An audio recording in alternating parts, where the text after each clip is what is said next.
Assalamu alaikum wa rahmatullahi ta'ala wa barakatuh. Dans cette vidéo, je vais parler de la reproduction des schémas ou de la manière dont la race démoniaque aspire à se perpétuer. C'est peut-être un sujet qui ne vous attire pas ou qui ne vous interpelle pas, mais en réalité, derrière cette thématique-là, il y a un enseignement fondamental à l'endroit de ceux qui souffrent de troubles de la personnalité et qui ne parviennent pas à trouver une thérapie susceptible de canaliser leur négativité. Je m'explique. En réalité, de la même manière que la race humaine se reproduit, la race démoniaque, elle aussi, aspire à se reproduire et à faire perpétuer son espèce. Et ce, moyennant la reproduction de schémas. Et c'est en comprenant comment les schémas se reproduisent que l'on peut comprendre la manière dont la race démoniaque aspire à se reproduire.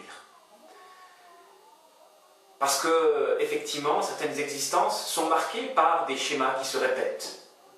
À l'exemple de cet enfant qui a subi des injustices durant son enfance et qui les reproduit une fois adulte. Ou à l'exemple du couple que constituent nos parents et de notre reproduction du schéma qui les caractérisait dans nos relations sentimentales actuelles. En réalité, dans la reproduction des schémas, il existe un point commun entre un passé nocif et toxique et un futur qui aspire à l'être moyennant une connexion, une liaison entre notre passé et notre futur.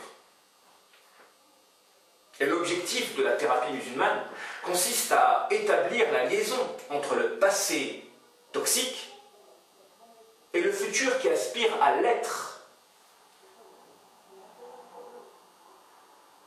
moyennant justement cette perpétuation de la race démoniaque. Car la race démoniaque se perpétue, se développe, se reproduit sur Terre, moyennant la reproduction de schémas toxiques. Et pour pouvoir y remédier, il est nécessaire, par conséquent, de trouver le point commun qu'il y a entre un passé toxique et un futur qui aspire à le devenir, moyennant ce démon qui veut se reproduire à travers la reproduction de schémas. Donc il existe une question qui est fondamentale et par laquelle on doit commencer toute thérapie, à l'endroit des troubles de la personnalité qui influent sur notre manière de nous comporter. C'est d'établir les points communs qu'il y a entre le passé et le futur. Et en cela, il est nécessaire de travailler à comprendre le traumatisme et à s'attarder sur la notion de la justice. Qu'est-ce qu'un traumatisme? Et comment un traumatisme peut assurer une liaison entre un futur et un passé? Un traumatisme, en réalité, c'est un événement qui a généré une production émotionnelle tellement intense qu'elle a perturbé notre faculté à ressentir avec mesure. À ressentir ou à produire de l'émotivité avec mesure. Un traumatisme est un événement qui a généré un déséquilibre émotionnel par l'intensité de l'émotion qu'elle a provoquée en notre être, à l'identique du traumatisme oculaire par exemple. Lorsque beaucoup de lumière, lorsque l'on observe justement beaucoup de lumière d'un seul coup, notre vue va être affectée par un traumatisme oculaire jusqu'à ne plus voir et à s'aveugler justement. On ne voit plus lorsque trop de lumière nous éblouit. Il en va de même justement du traumatisme lorsque un événement choquant génère une production émotionnelle tellement intense qu'elle va nous déséquilibrer dans la perception ou la production d'émotions. Le traumatisme, en réalité, Shaitan aspire à le provoquer chez nous. Parce que par le traumatisme, il parvient à établir des liaisons entre le passé et le futur, moyennant la symbolique. Comme une personne qui a été traumatisée d'être enfermée peut devenir claustrophobe, par la suite, moyennant la symbolique que peut représenter une pièce fermée par rapport à la douleur qu'il a ressentie. Donc Shaitan inspire justement par la symbolique à faire en sorte que le traumatisme passé influe dans votre comportement présent. De la même manière qu'une personne qui a subi une injustice de la part d'un homme tellement douloureuse que toute blessure de l'ego provoquée par un homme dans le futur générera une riposte qui va être accompagnée par toute la douleur du traumatisme passé. En réalité, une personne affectée par un trouble de la personnalité, lorsque son ego est blessé dans le présent, elle va riposter par une production émotionnelle à la hauteur du traumatisme passé. En réalité, elle va prendre la personne en face comme un bouc émissaire de sa souffrance passée dans un processus, bien sûr, où elle est inconsciente de la compréhension du mécanisme. La personne qui est troublée dans la personnalité ne comprend pas le mécanisme qui la pousse à riposter de manière disproportionnée. Elle ne comprend pas ce mécanisme-là. Et à chaque fois qu'une personne la blessera dans son ego, elle va riposter avec la charge émotionnelle de la douleur passée. Donc comprenez bien que Shaitan aspire à générer des traumatismes. Car grâce à ces traumatismes, justement, il permet à un passé douloureux de vous affecter dans votre comportement actuel. Car une personne affectée par un trouble de la personnalité, c'est justement une personne qui souffre d'un handicap au niveau du caractère et du comportement, et qui devient, des conséquences de ces ripostes disproportionnées, invivable. C'est pourquoi il est important de s'attarder sur la notion de justice. Car tout traumatisme, en réalité, découle de l'injustice. Tout traumatisme découle de l'injustice, parce que c'est l'injustice qui peut générer justement une douleur intense. La définition de la justice, c'est de placer une chose à son endroit, à l'endroit qui lui revient de droit. Et l'injustice, c'est justement de déplacer une chose de son élément. On est injuste quand on enlève un enfant de sa mère, parce que l'enfant est prédestiné à évoluer quand il est nourrisson entre les bras de sa mère. C'est pourquoi l'injustice, en réalité, génère de la douleur. L'injustice provoque de la douleur. Et quand cette injustice est grande, elle peut vous provoquer beaucoup de douleur. Et la production de cette douleur, quand cette dernière est intense, peut troubler l'individu dans sa production d'émotions. À trop ressentir de souffrance et à ne pas la comprendre, on peut justement être affecté par un trouble de la personnalité qui va nous pousser à produire de l'émotivité de manière disproportionnée à chaque fois que notre ego sera blessé. C'est important de préciser cela. Car, à bien réfléchir, on se rend compte que Shaitan aspire à faire en sorte que des schémas se reproduisent par notre non-condamnation de l'injustice. En effet, il est illicite en réalité de poursuivre une relation marquée par une injustice non traitée. Parce qu'il existe en réalité des injustices qui ont des effets ponctuels dans le temps. Une personne vous a frappé, la douleur va disparaître avec le temps.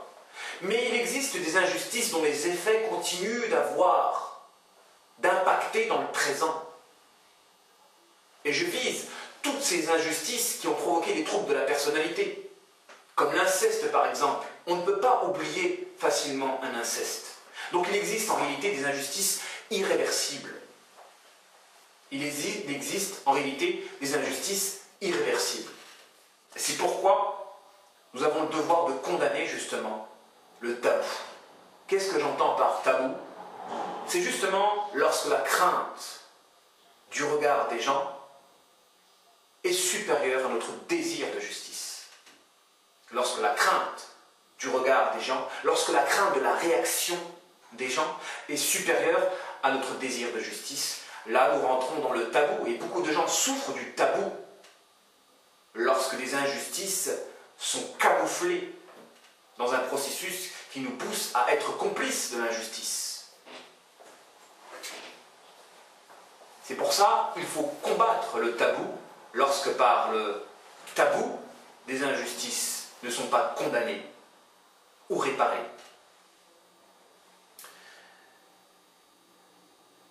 Alors, j'ai envie de m'attarder sur la notion d'injustice qui a encore des effets dans notre présent, parce que c'est ces injustices-là, justement, qui sont à l'origine de troubles de la personnalité. Car de deux choses l'une, vis-à-vis d'une personne victime d'une injustice, ou bien elle condamne l'injustice de son bourreau,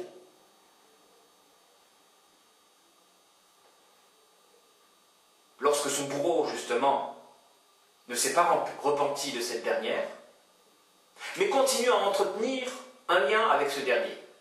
Alors, dans le cas où la personne condamne l'injustice de son bourreau, mais continue d'entretenir un lien avec lui, là, nous aurons affaire à ce que l'on appelle justement le syndrome de la perversité narcissique passive. C'est-à-dire qu'elle aura en elle le syndrome de son bourreau, mais comme elle condamne l'injustice de son bourreau, alors ce syndrome-là ne sera pas actif en elle, mais sera actif chez la personne qui se liera d'une relation avec cette dernière. Et là, on a l'explication de pourquoi certaines personnes n'attirent que un profil particulier. On a l'explication de pourquoi certaines personnes n'attirent qu'un même profil, le profil des pervers narcissiques par exemple. Lorsque l'on entretient le lien avec notre bourreau vis-à-vis de l'injustice qu'il nous a fait subir, alors il est fort probable, lorsque l'on condamne justement cette injustice-là, que nous possédons le syndrome qui caractérisait le profil de celui qui a été injuste à notre endroit, mais qui risque de se développer chez la personne avec laquelle nous allons nouer une liaison. Dans le cas où il y a banalisation de l'injustice, alors nous allons posséder ce syndrome-là, mais de manière active. Nous allons devenir tel celui qui a été injuste à notre endroit. Nous allons développer en réalité le trouble de notre bourreau lorsque l'on banalise l'injustice qui nous a fait subir. C'est pourquoi il est un devoir du croyant musulman de combattre l'injustice, de la dénoncer et d'exiger des réparations. C'est pourquoi c'est un devoir de localiser l'injustice qui a généré un trouble de la personnalité. En thérapie, on a le devoir, dans un premier temps, de s'attarder sur l'élément déclencheur du trouble de la personnalité, lorsque cet élément déclencheur, en réalité, est une injustice, afin que l'on puisse exiger des réparations pour que se soignent les conséquences issues de cette injustice, quand ces conséquences sont des troubles de la personnalité. Ainsi, la première des étapes consiste à localiser l'injustice. Mais comme j'ai dit tout à l'heure, il existe des injustices qui ont des répercussions sur le présent. Il existe des injustices dont la réparation est possible, comme il existe des injustices où la réparation est impossible, où les inconvénients de l'exigence de la réparation sont supérieurs aux avantages. Lorsque le mal a été causé dans le passé et qu'une période s'est écoulée et que refaire ressurgir en réalité l'injustice du passé risque de faire plus de dégâts et d'inconvénients en rompant des liens, en faisant éclater un scandale. Alors, certaines personnes peuvent se trouver dans une impasse, l'impasse de se taire face à une injustice et continuer de souffrir d'un trouble de la personnalité issue de cette dernière et exiger réparation quand l'exigence de cette réparation peut causer un autre trouble, le trouble de se sentir responsable d'autres dégâts. Et c'est pourquoi certaines personnes ont opté justement pour le refus d'exiger la réparation. Parce que se sachant incapable, justement, de l'exiger, cette réparation, en tout cas ici-bas. Alors il est important de mentionner que certaines injustices sont réparables et d'autres ne le sont pas. Et c'est justement ces injustices-là qui sont à l'origine de troubles de la personnalité. Lorsque l'injustice est irréversible ou lorsque l'injustice passée a des conséquences dans le présent et dans le futur, moyennant la reproduction de schémas. Et notre sujet aujourd'hui, c'est d'aborder la thérapie qui va permettre de soigner les personnes affectées par un trouble de la personnalité issu d'une injustice dont la réparation n'est pas possible. Cette thérapie-là, que nous avons élaborée au sein de notre structure, consiste à transformer la souffrance en force positive, parce que Shaitan, justement, aspire, lui, à transformer la souffrance en force négative, suite à une douleur incomprise. Effectivement, quand on ne comprend pas la douleur, on a tendance à rendre Allah subhanahu wa ta'ala responsable de cette dernière. C'est ce qui explique pourquoi la majorité des gens ne croient pas en Dieu. En tout cas, pour ceux qui ne croient pas en Dieu, ces derniers argumentent en rendant Allah responsable du mal sur terre. En réalité, derrière la souffrance, derrière la douleur, il y a une morale. Il y a un sens à extraire. Et le but de la thérapie musulmane, cette thérapie-là qui nous permettra de guérir ces personnes affectées par un trouble de la personnalité issu d'injustice irréversible ou d'injustice non réparable, consiste à donner un sens à leur souffrance. Un sens à leur souffrance susceptible de permettre la production d'une force positive, une force qui développe, une force qui élève, et pas une force qui pousse à la dégringolade spirituelle, une force qui pousse à la vengeance, une force qui pousse à l'enténèbrement. En réalité,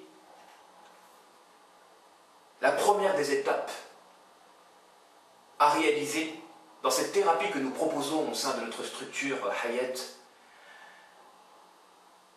c'est d'augmenter notre foi en la justice divine.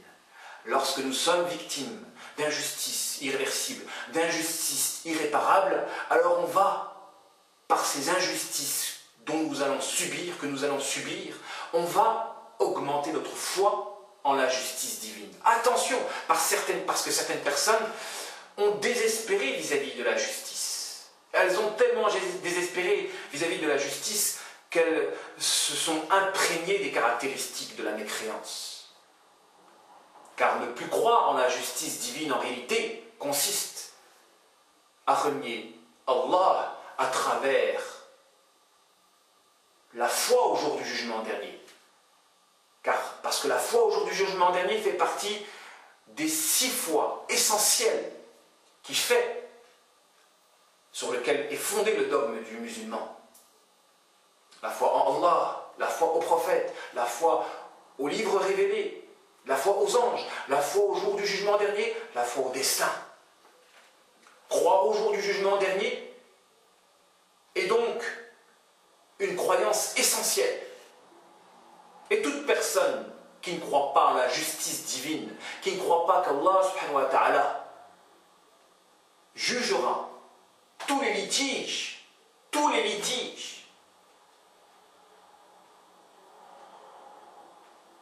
qui ont eu lieu sur cette terre en n'omettant pas un atome d'injustice. Toute personne qui ne croit pas justement en ce jour-là n'est pas un croyant musulman, n'est pas un musulman.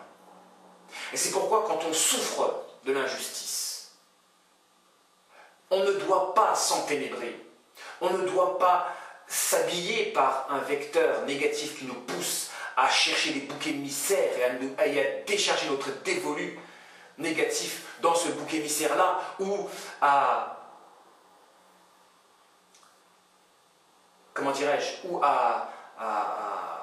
se réfugier dans des activités ou dans des drogues susceptibles de nous permettre d'oublier, d'un oubli qui nous règle pas le problème, bien au contraire. C'est pourquoi la première des thérapies consiste à méditer le couple attribut al-Malikut Dayyan, Al-Malik ad-Dayyan. Extrait en réalité du verset de la sourate Fatiha. Maliki Yawm ad-Din. Le maître du jour du jugement dernier. Al-Malik ad-Dayyan. Parce qu'en réalité, le sens de Dayyan, cet attribut-là, qui signifie justement rétribuer le bien par le bien, le mal par le mal, a aussi un sens plus profond. Et la thérapie musulmane aspire à offrir à leurs patients le sens profond de cet attribut, susceptible de les aider à guérir de leurs troubles de la personnalité. Au-delà du fait que ce nom signifie rétribuer, il a aussi pour signification d'être celui qui rembourse ici-bas les souffrances causées par les injustes, par de la foi et de la proximité. Ainsi, Ad-Dayyan, c'est celui qui se chargera du remboursement des dettes, que ces dernières soient matérielles ou spirituelles, comme les provocateurs de souffrance. Ad-Dayyan, c'est celui qui se chargera du remboursement des dettes. Parce que le mot Dayyan a pour origine, justement, étymologiquement parlant, Dayn, la dette. Malik Yawm ad-Din. Din, justement, ce nom-là est extrait de la signification dette. Le jour de la rétribution, c'est le jour où les gens vont payer leurs dettes à l'endroit de leurs forfaits, de leurs manquements. Le jour de l'équilibre, en réalité, c'est un jour de l'équilibre, le jour du jugement dernier. Parce que tout le monde payera sa dette. Et l'injuste, quelle est la dette de l'injuste? Il devra des réparations vis-à-vis des souffrances qu'il a causées les conséquences de son injustice. L'injuste, quelle est la dette de l'injuste? Parce que l'injuste, en réalité, est un être endetté. L'injuste, en réalité, est un être endetté. Parce que lorsqu'il commet une injustice, il provoque une souffrance. Et il doit réparation vis-à-vis de celui qui est sa victime et qui a souffert des conséquences de ces ajustements. Il doit des réparations. Parce que sans ces réparations-là, la personne des conséquences de sa souffrance-là risque de subir un trouble, une douleur. Et lorsque l'on croit en Allah à travers son attribut d'être celui qui remboursera ou qui permettra et qui assurera le remboursement des dettes, alors on est convaincu que l'on va avoir des réparations à la hauteur de toutes les douleurs que nous allons subir ici-bas. Méfiez-vous des douleurs que vous infligez aux autres de par vos injustices. Méfiez-vous des douleurs que vous infligez aux autres de par vos injustices. Et c'est pour ça qu'il est nécessaire de s'attarder sur la notion d'injustice. Parce que certaines personnes, quand elles sont égocentriques, elles ont tendance à croire que toute personne qui leur fait du mal est un injuste. Ce qui est faux. Ce qui est faux. L'injustice est une notion précise. Et ce n'est pas parce que nous souffrons que la personne qui a provoqué notre souffrance est injuste. Parce que dans ce cas-là, il faudrait considérer Allah subhanahu wa ta'ala d'être injuste quand il éprouve ses meilleurs serviteurs, ceux qui ne commettent pas pour autant des erreurs et qui pourtant subissent de la douleur. Les prophètes, en l'occurrence. Il existe des personnes qui sont égocentriques et qui ont tendance à croire que toute personne qui leur inflige des douleurs, moyennant leur injustice, des douleurs, sont des injustes. Alors que peut-être cette douleur est relative à leur égocentrisme. Non. L'injuste est celui qui produit une douleur. Et il faut être convaincu que le jour du jugement dernier, Allah ne se chargera pas uniquement de permettre le remboursement des dettes matérielles, mais il se chargera aussi de permettre le remboursement des dettes spirituelle. Cette dette spirituelle que l'on reconnaît à toutes ces douleurs provoquées par les injustices ici-bas. L'injuste est un endetté. L'injuste est un endetté et il payera ici-bas ou dans l'au-delà ses injustices. Et c'est pourquoi la manière de permettre la réparation de l'injustice en réalité, c'est d'assurer la disparition de la douleur qui a provoqué un trouble. C'est d'assurer la disparition de cette douleur-là quand elle provoque un trouble. Et quand il est impossible d'assurer la réparation susceptible de faire disparaître cette douleur passée, alors il faut être convaincu qu'Allah subhanahu wa ta'ala, le jour du jugement dernier, lui se chargera du remboursement des dettes de chacun. Et tous ceux qui auront commis des injustices à l'endroit de leurs victimes, alors il y aura remboursement. Allah, il est celui qui est juste, il est celui qui va permettre l'équilibre dans le jugement en permettant à ceux qui ont provoqué des souffrances de subir les conséquences de la production de la douleur et d'aussi permettre une réparation en réjouissance dans l'au-delà, en bonheur dans l'au-delà. Toute personne qui souffre d'un malheur ici-bas, provoqué par une injustice, gagnera dans l'au-delà. Et toute personne qui provoque justement des douleurs et des souffrances et des malheurs, moyennant leur injustice, se verront dépouillés de toute leur bienfaisance dans l'au-delà. Et cette bienfaisance-là sera distribuée à leurs victimes qui s'en délecteront en jouissance au paradis. Allah, il est juste. Toute personne qui prononce, par exemple, qui dit du mal d'une autre personne, en réalité, elle ne fait que perdre en bonnes actions pour que ces bonnes actions servent les victimes de leur médisance, les victimes de leur langue de vipère. Et dans ce processus-là, nous pouvons comprendre qu'en réalité, toute personne qui est injuste ne fait qu'être injuste vis-à-vis de sa propre personne.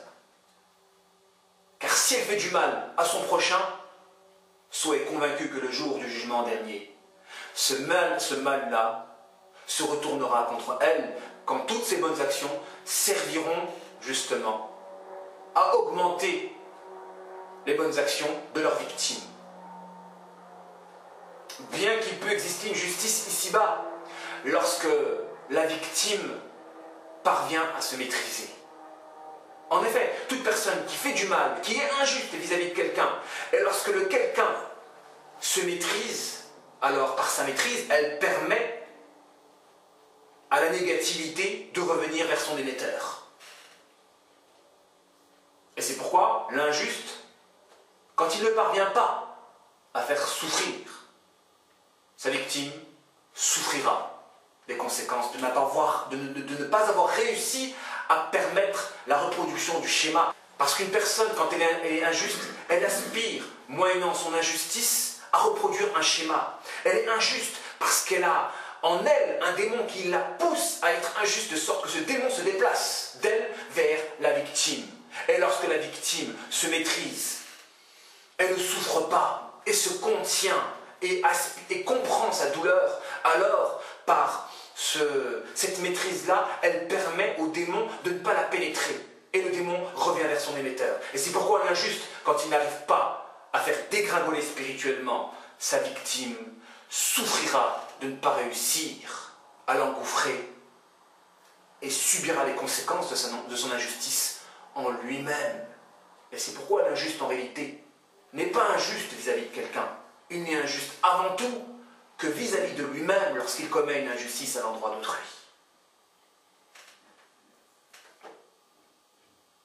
La deuxième étape consiste à extraire la morale de nos épreuves. Car en réalité, il y a comme un rapport de proportion entre les épreuves qui peuvent nous affecter et nos propres injustices. Parce que c'est une injustice, par exemple, de désobéir à Allah subhanahu wa ta'ala, à l'endroit de son droit, le droit d'être adoré de manière exclusive. C'est pourquoi, en réalité, il y a un rapport de proportion entre les épreuves qui peuvent nous affecter et nos injustices, et le mal que nous pouvons accomplir. Et donc la deuxième étape de la thérapie consiste à extraire une morale édifiante des épreuves qui nous arrivent.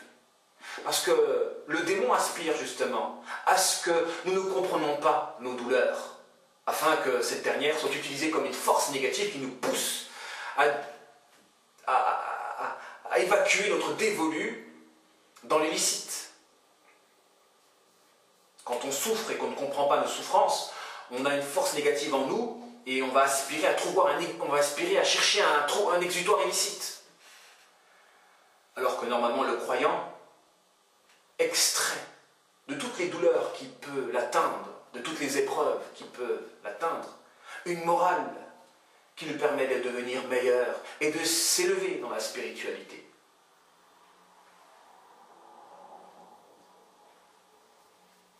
Parce qu'en réalité, dans les épreuves, il y a un moyen de se perfectionner. Si nous comprenons l'épreuve à travers la cause qui l'a provoquée, en l'occurrence l'erreur en nous, qui a fait qu'Allah subhanahu wa ta'ala a généré une épreuve afin que l'on puisse justement se perfectionner et comprendre de nos échecs. Dans l'échec, il y a un moyen de se perfectionner. Et pas un moyen de s'engouffrer. Le démon aspire à ce que par nos échecs, nous engouffrons dans les ténèbres. Alors que le croyant authentique, lui, doit tirer une morale de ses échecs, afin que par l'erreur et l'échec, il se perfectionne et devient toujours meilleur. Et le degré numéro 3, lorsque le croyant est éprouvé, alors qu'il ne commet même pas d'erreur. Parce que la majorité d'entre nous sommes éprouvés des conséquences de nos forfaits, des conséquences de ce que nos mains ont accompli. Nul mal ne vous atteint sans que vos mains aient accompli quelque chose. Donc tout ce que nous accomplissons en réalité par nos mains est à l'origine des épreuves qui nous affectent. Mais arrivé au degré où nous sommes épargnés de l'erreur, en tout cas, ces erreurs deviennent insignifiantes. Comment pouvons-nous comprendre le fait de continuer à souffrir? Comment pouvons-nous comprendre le fait que les meilleures créatures sont en réalité les personnes qui souffrent le plus, celles qui sont le plus éprouvées? Comment pouvons-nous comprendre cela? De la même manière que le mécréant, qui ne croit pas en Allah subhanahu wa ta'ala, attribue le mal à Allah à cause de son égocentrisme, en ayant une mauvaise idée de son créateur, en faisant de lui un être injuste. Allah est derrière le mal sur terre, il est injuste, et je ne crois pas en lui des conséquences de son injustice, parce que je relativise tout à une vision égocentrique des choses. Le croyant, lorsqu'il ne commet pas d'erreur, et qu'il est quand même éprouvé, Allah aspire à travers sa souffrance à faire de lui une créature qui va voir Allah derrière le mal sur terre. Mais à la différence du mécréant, il va voir Allah derrière le mal sur terre, avec une vision positive. C'est-à-dire que Allah est derrière le mal sur terre, mais Allah est juste. Et il fait ce qu'il veut. Et je suis sa propriété. Et grâce à sa justice, je comprends que derrière le mal sur terre, il y a un bien. Le bien de me rapprocher de lui, le bien de faire de la souffrance une force qui nous colle vers notre divinité, qui nous pousse à revenir vers notre Créateur et à annihiler dans notre poitrine la création et le pouvoir de la créature. Lorsque le serviteur d'Allah subhanahu wa ta'ala parvient à voir Allah derrière le mal sur terre, avec une vision positive, c'est-à-dire à faire d'Allah un être juste qui nous éprouve équitablement, malgré que nous n'ayons pas commis d'erreurs, ou de manquements, ou de forfaits, et qui nous fait quand même souffrir de voir derrière cette souffrance, d'exprimer derrière cette souffrance notre servitude, le fait que nous sommes sa propriété. Il est Al-Malik, ne l'oublions pas, Al-Malik, le propriétaire de tout. Le propriétaire, parce que l'attribut Al-Malik, le roi, découle de la propriété. Al-Malik, alladhi yamlik, celui qui possède. En réalité, Allah subhanahu wa ta'ala est le propriétaire de tout. Et je suis sa propriété. Et il fait ce que je veux de moi. Et s'il a décidé de me faire souffrir, je dois être convaincu qu'il est juste dans son choix. Et de par cette conviction-là, cette vision positive, je me rapprocherai de lui en transformant ma souffrance comme une force qui me rapproche de ma divinité. Et j'exprimerai davantage ma servitude et mon besoin de lui. Tandis que celui qui voit Allah derrière le mal sur terre et qui, à travers une vision négative de choses et égocentrique, le rend injuste et responsable de toutes les souffrances ici-bas, en réalité, il ne fait que s'éloigner de son Créateur et de se considérer comme un rival à Allah, moyennant son ego, qu'il prendra comme une divinité dans le fait d'appréhender, le fait dans sa manière d'aborder les plaisirs et les peines.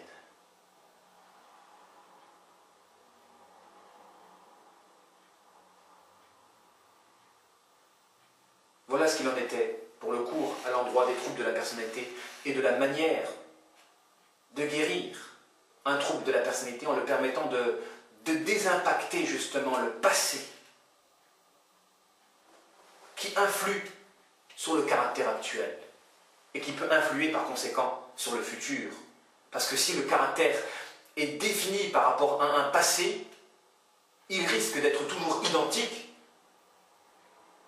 et donc de provoquer la reproduction de schémas. Pourquoi telle personne agit toujours de la même manière et que sa vie se répète incessamment et qu'il n'y a pas justement d'évolution dans son existence. La thérapie a pour objectif de désimpacter un traumatisme, de couper le lien qu'il y a entre un passé et un futur, moyennant la notion de justice et le fait de s'attarder sur les traumatismes justement. Parce qu'on peut être en connexion avec un passé, ne serait-ce que par le refoulement. Le refoulement, en réalité, est une manière de se connecter mentalement. Refouler, ce n'est pas oublier. Parce que refouler implique l'action de fournir un effort pour oublier. Et en fournissant un effort pour oublier, en réalité, on se remet mort derrière l'effort que l'on fournit pour oublier. Parce qu'il y a un effort. Et tant qu'il y a un effort, même si c'est un effort pour oublier, l'effort pour oublier, en réalité, est une manière de se remémorer. Non, la bonne thérapie consiste à briser le lien entre notre passé et notre futur en exigeant de la justice. Mais il est vrai que parfois certaines injustices sont irréversibles ou non réparables. Et dans ce cas-là, la thérapie a pour vocation d'axer sur la foi au jour du jugement dernier. La foi en ce jour où Allah se chargera de rembourser les dettes, autant matérielles que spirituelles. Les dettes spirituelles. Parce que l'injuste, en réalité, est endetté lorsqu'il commet une injustice par laquelle il fait souffrir une personne. Et toute douleur, en réalité, est une dette. Et l'injuste doit payer la dette de la douleur qu'il a provoquée ici-bas, surtout si cette douleur a été tellement intense qu'elle a provoqué un trouble de la personnalité, moyennant un déséquilibre dans la réception et dans la production d'émotions. Et la thérapie musulmane a pour vocation justement de permettre et d'assurer une réparation ici-bas de la dette spirituelle, de l'injuste quand celui-ci a généré une douleur déséquilibrante à l'endroit du profil. Moyennant trois choses, trois étapes. La première des étapes, transformer justement l'injustice des créatures en force susceptible de nous permettre d'exiger plus de justice et donc d'augmenter notre foi au jour du jugement dernier. Que les injustices des créatures qui sont pas réparables ici-bas nous poussent à augmenter notre foi au jour du jugement dernier dans l'au-delà. Transformer l'injustice des créatures en moyen d'augmenter notre conviction. L'étape numéro 2, d'extraire des épreuves qui nous ont affectés une morale édifiante. Parce que dans toute épreuve, en réalité, il y a une morale, puisque tous les malheurs qui nous affectent en réalité sont les conséquences de ce que nous avons accompli. À travers les épreuves, il y a en réalité un langage, c'est le langage divin, le langage par lequel Allah subhanahu wa ta'ala communique avec nous. Car le destin en réalité est un langage par lequel Allah veut communiquer avec nous en nous montrant, en nous miroitant. Le destin en réalité est un miroir. Et l'on doit apprendre à nous observer à travers nos épreuves, voir quels sont nos manquements qui ont fait l'existence de ces dernières. Et le degré numéro 3, lorsque nous sommes épargnés par les erreurs, et que malgré tout Allah nous fait souffrir, alors on doit aspirer à s'anéantir dans la contemplation de l'unique, le fait de voir Allah derrière le mal. Mais diamétralement aux mécréants qui voient Allah derrière le mal en le rendant responsable du mal sur terre et en faisant d'Allah un être injuste, des conséquences de la vision égocentrique des choses. Le croyant authentique doit voir certes Allah derrière le mal, mais à travers un regard d'humilité, en se considérant comme la propriété de son Créateur et en considérant donc son Créateur comme un être juste qui, lorsqu'il éprouve et fait souffrir, le fait toujours de manière juste. Et quand bien même il nous ferait souffrir pour une raison que nous ignorons et qui n'est donc pas liée à nos propres agissements, nous devons avoir confiance dans la sagesse qui le pousse à nous éprouver,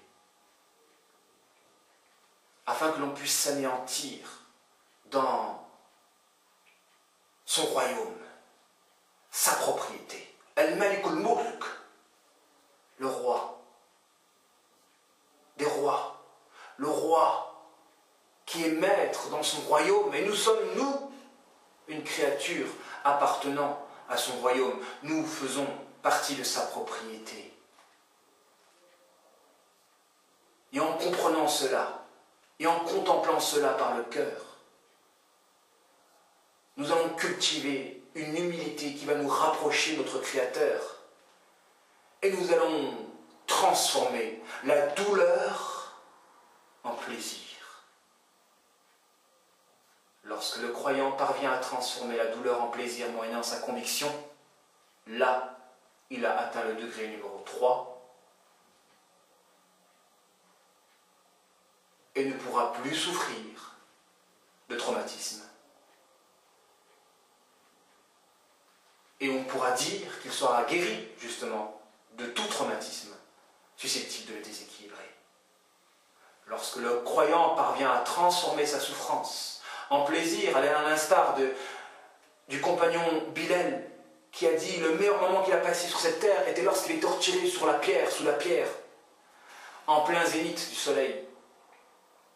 Parce que c'était dans ce moment-là qu'il était plus proche de son Créateur, dans la souffrance. Lorsque le croyant parvient à transformer sa souffrance en plaisir, alors là, nous pouvons dire qu'il sera immunisé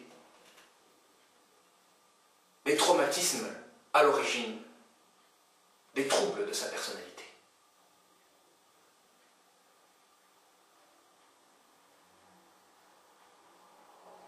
Wassalamu alaikum wa rahmatullahi ta'ala wa barakatuh.